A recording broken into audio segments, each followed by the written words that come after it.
अरे भाई बुला लेते, मैं मदद कर देती। हो गया, बस हो गया। हाँ हाँ खूब हुआ है। कोई है जिसके साथ तुम रहना चाहो, या कोई ऐसा जिसके साथ रहने को तुम सबसे ज्यादा तरजीह दो?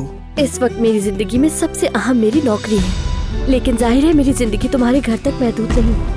अब उस रेस्टोरेंट का काम तमाम कर दो। क्या आपको यकीन है? यकीन है। तुम मेरे सर पर मेरा वजह मुसल्लत कर एक मिनट, ओजान ओजान ओजान पुरसुकून हो जाओ प्लीज प्लीज, पुरसुकून हो जाओ। ये जगह आपकी नहीं है, आपके सरमायाकार की, बल्कि यहाँ के मालिक की है। अगर आपका यहाँ कोई ज्यादती सामान है तो वो ले जा सकते। मोहब्बत करता हूँ मैं तुमसे। मैं तुमसे बहुत मोहब्बत करती हूँ।